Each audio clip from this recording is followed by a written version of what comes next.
friends, Heidi here from Rain Country.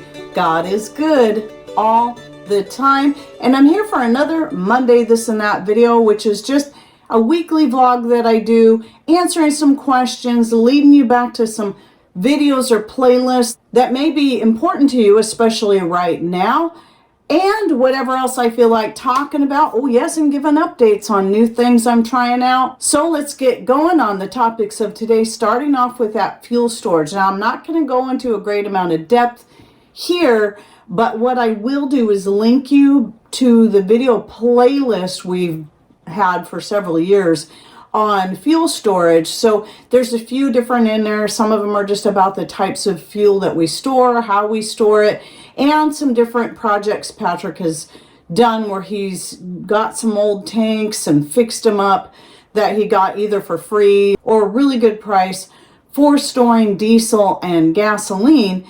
And that might be interesting to you guys. And I just want to say that since Patrick started doing this quite a number of years ago and really building our fuel storage, it has helped us quite a bit. I also will have another video coming out in about 6 weeks-ish where I'm talking about fuel storage in there. I think I go into a little bit more depth, but one thing I didn't think to say is that we don't use stable. We don't add that to our fuel. A lot of people are talking about, well, as long as you add that in there and it'll last for a long time.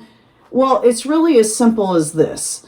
It's about rotating and working through what you have and then restocking, just like with anything else. If you do that, there's no need to add a stabilizer to your fuel to make it last longer because you're working through it, which means we'll fill up the vehicles, the generator for when we need it, etc., as we're working through it here from home, and then refill everything. And some of that is explained how we do that in at least a couple of those videos, so you might want to check out that playlist. And then the next one I want to talk about, which you'll also see a video that goes into more depth about this, but I wanted to bring up storing popcorn because that's something I always forget to mention for some crazy reason when I'm talking about grain storage. Well, popcorn is one of the #1 grains that we store up on. Now, one of the obvious reasons we store popcorn is because, well, it's a great treat. We love popcorn. And because popcorn has an excellent shelf life and can last for many, many years without doing anything special to it. You don't need oxygen absorbers. You don't need moisture absorbers. As long as you just store it properly and keep it away from moisture, you'll be fine. It'll last forever pretty much.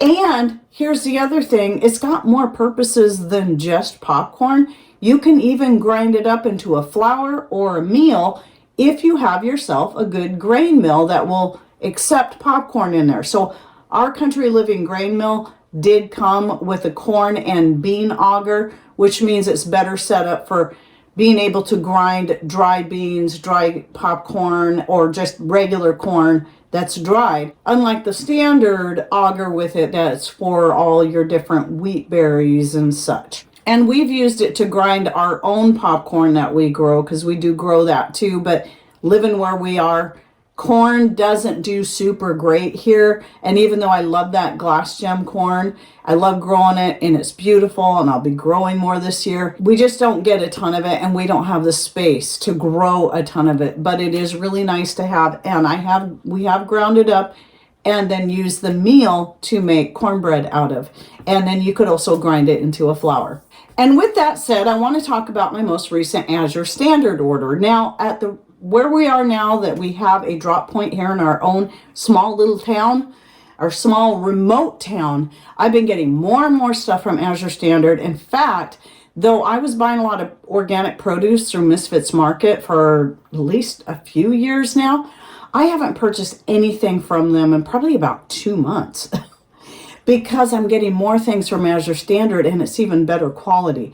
So they have a lot of great organic produce. I'm really loving their red bell peppers. They also have organic non-GMO seeds for using in your garden. So now that's where I get my seeds mostly if I'm going to add anything new.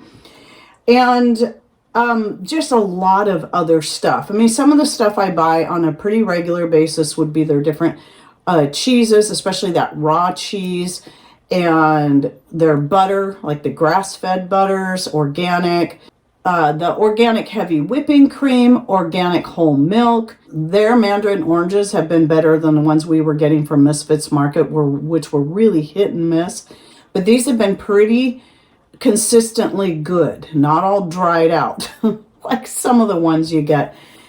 But some new things that I added was, did I get it out? I didn't get it out. I decided, even though I'm pretty well stocked on baking soda, I decided to try their baking soda. So I did buy a bag of that. So someone who's looking for something that's more comparable to Bob's Red Mill, you can actually get a much better price getting it from Azure Standard. And then I decided, I saw some of their different cleaning things. I decided to try, I didn't open this one yet, but they're not sea sponges, but they're natural, made from plant material, so plant cellulose. And then they also had another one, same brand, where they had this walnut scrubber, and it feels very similar. I haven't used it yet because I wanted it to look nice for the video, but it feels very similar to that, you know, basically plastic scrubbing material that they add to sponges. So I'm kind of anxious to give that a try. And then I thought I would try their cotton lined gloves. Well, it's just cotton flocked really on the inside, and again, more natural. And they had a small, at least. I can't find any places that have extra small where it won't be so loose on my hand, but these aren't too bad. These aren't too bad, actually. I've bought smalls that were from other companies that were far looser than that. So, and I like the fact that they're green and not pink. And yes, I'm wearing pink today, but it's not my favorite color. I'm wearing pink because it's supposed to be spring, but it doesn't feel like spring here. It's very cold and extremely wet, but that's the way it is in rain country. Oh, and then another thing I found was that they had pre-sliced organic bell peppers that were, I think there's a mix of orange, green, and yellow, or excuse me, red, green, and yellow. I can't remember if there was orange in there. And so they're already pre-frozen. And so I just bought a big box of it so that that would be handy, because bell peppers don't do great for us. So I'm trying to grow mini bell peppers this year. In fact, they're popping up in there. But just like a standard bell pepper doesn't grow good for us. It'll be nice to have those for making fajitas and anything else I want to add peppers to. And so I was pretty pleased with that. Good price on that. And then I also did stock up, get some more of the Biomed Balance essential oils, because those I found out after last time I talked about them. They're manufactured here in Washington State. And they're organic, and they have the best price I've seen on any kind of organic essential oil for the amount. And so I did get some more of their vanilla oil, because it just has a wonderful smell. It's my favorite vanilla oil out of any brand I've tried. And their ylang ylang, because the ylang ylang, I use that a lot in my skin cream, in one of my skin cream blends. And it's really gone up in price through Now Foods, which is normally where I get my essential oils. And plus it was on sale, so I got a pretty good price. So I bought a couple bottles of each of those because it was on sale and it's a better price. So I've got a nice little stash of some good essential oils there. And I don't remember if there was much else new that I tried this time around, but I bought their dish soap, very happy with it, and so many other things. It's the only place I buy my wheat berries. I get the hard white wheat berries and the barley. Those are the two I use for my whole grain flour blend that I then often will mix with their unbleached organic white flour. So I get that from them as well. And I usually do a blend of the two. So I'm getting the good whole grains as well as unbleached white flour that will help keep the breads and whatever I'm making from being too heavy. Some of the breads I make, I do use 100% whole wheat and barley flour, so there's whole grain and none of the white flour, but it just depends on what I'm making. I like having the options of both. I get my oats there, and of course I get my popcorn there. I already talked about the popcorn. That's where I get it. I buy it in 50-pound bags, and we are very well stocked on popcorn. So that's just a few things. Now, if you're interested in looking into Azure Standard, because now that's pretty much where I buy most of my groceries now. I do not go to the local grocery store for several reasons. If we can help it, unless it's an emergency, we need something right away, which is very rare.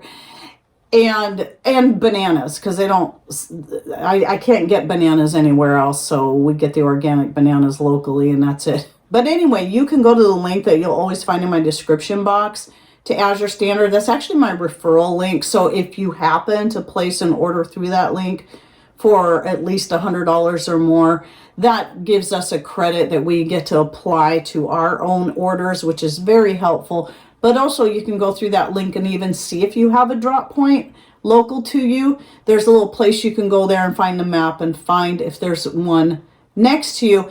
But even if not, you can still order directly from them and have it shipped UPS or USPS, whichever price works out best for shipping. Yes, you'll have to pay shipping, but remember, I covered this one quite a bit, is that a lot of times when you get something that's got free shipping, that shipping cost has already been added to the items. Even if it's something where it's like, order so much and you'll get free shipping. Well, obviously what they're doing is they're increasing the amount of each of those items by a little bit.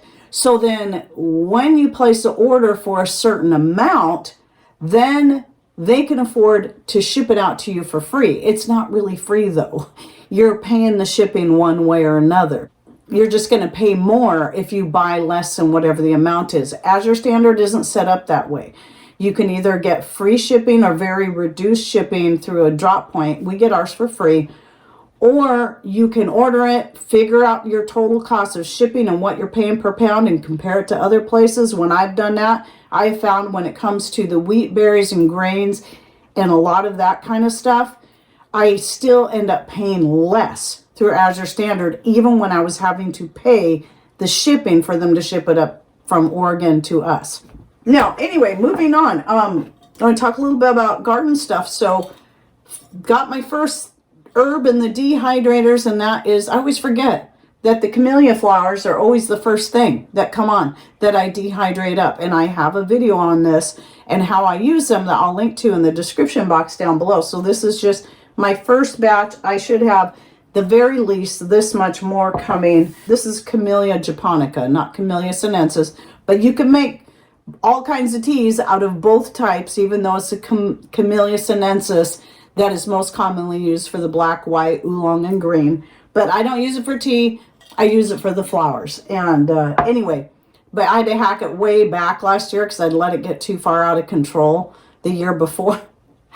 And so it was pretty bare, and so now it's filling in nicely in those areas, but I don't think those areas are going to get any flowers. They might still, but that's okay.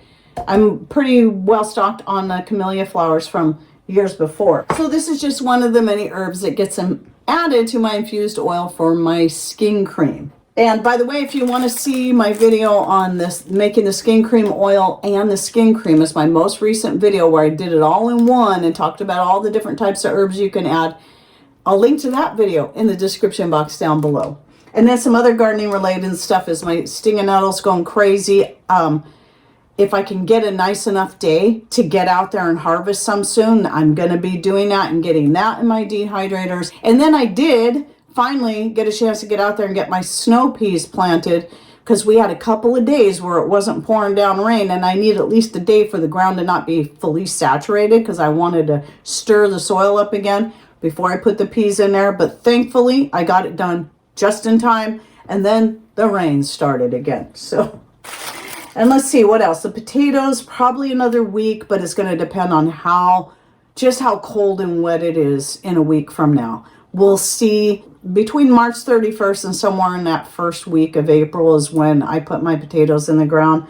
But this year I'm just going to kind of hold off and wait and just see, because this cold, like really cold weather has been hanging in a little longer than what's normal. It seems to me anyway. But the wet is always the same this time of year. Okay, now a fun one. So I was seeing on Facebook and on Instagram these, of course, once you stop and look at any ad, you'll see it on both. the ads repeated over and over because you stopped, you paused, and you were looking at it. So I saw an ad for these buttermints, and I'm like, oh man, I remember loving buttermints. Every time we go to a wedding, people have buttermints. I thought they were so good. And they're selling these more natural ones with the cane sugar and all that in there, but they weren't necessarily organic. But they sounded really good. They had like your classic buttermint flavors, and then they had like a strawberries and cream and a raspberry and cream and a key lime pie and orange cream. And I'm like, man, these sound so good, but they're highly outrageously priced. And people are like, oh, they're so worth it. But you got all these influencers trying to sell this to you so they can get kickbacks when you go through their link. However, I thought, I have this feeling that buttermints aren't all that difficult to make.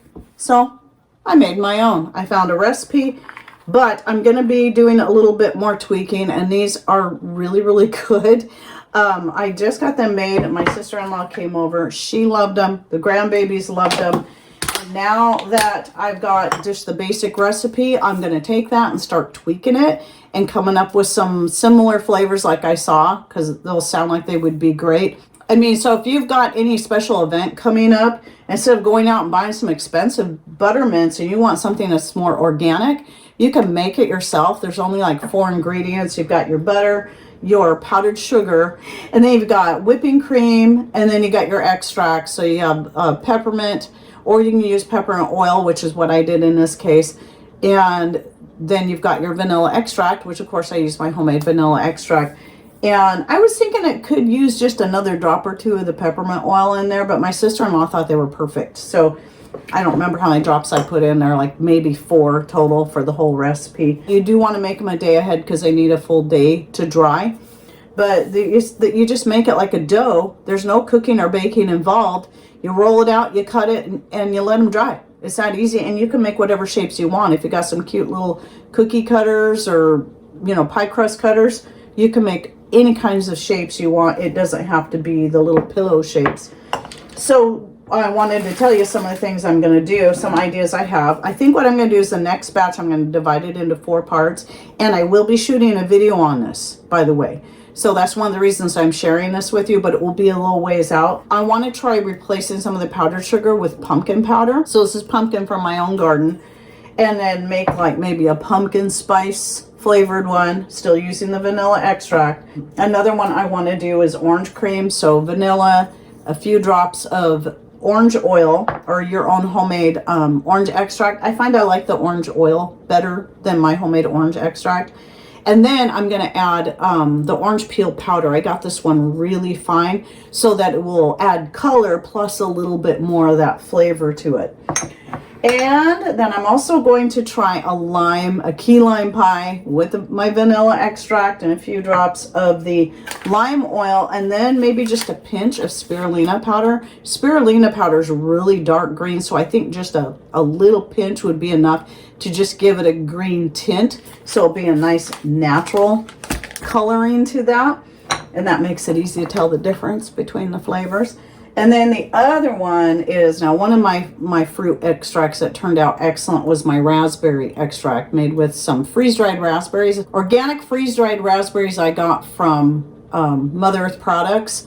And we do grow our own raspberries, but we had a couple of years there that we lost all our raspberry plants, didn't have any. So we get in raspberries now, but this was made several years ago.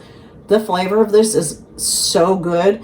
So I'm going to use this. I'm going to add this into the dough and then see how the color looks, because it is pretty dark. It might color it enough. And if I feel like it needs a little bit more color, I'm going to use the beet juice powder. Organic beet juice powder I got from Anthony's. Now, there's a difference between this and the beetroot powder, also organic, that I got from Azure Standard. And the difference being that this is actually, the beets have been juiced and then powdered, and the color of it ends up a lot more of a dark pink, and it has a sweeter taste than the powder that's made from the whole root.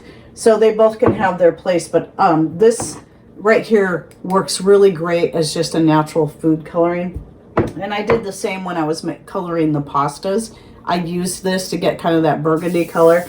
So I'll try that, but we'll see how the extract colors it first. So raspberry cream, key lime pie, basically lime cream, but it doesn't sound as good as saying key lime pie. The pumpkin spice, and then what did I say? What was the other one? The orange cream, obviously. Duh. So we'll see how those turn out. I'm really excited. So anyway, be watching for that video down the road. I don't know how long it's going to be out. It depends on how soon, if I have time to get these done today and then get a video shot soon. It'll all depend on that, but I definitely will be doing a video and then sharing my own recipe, plus, you know, the basic ratios I used of the different flavors to come up and how they turned out. So you'll know. Oh, I was going to say, these would also be good as gifts, especially if you're making the different flavors and colors to them. And then you can just wrap them up and have them be like just like a little goodie bag or something. I actually do plan on giving these away as gifts to a few people, so I'm kind of excited about it. Anyway, I hope you enjoyed my this and that for the week. So don't forget, part of the reason of these videos is to lead you back to videos I already have on some of the topics I just breezed through, and you'll find those in the description box down below if you're interested in those topics. And any thoughts, ideas you have, please put those in comments down below. And thanks for watching. Take care and God bless.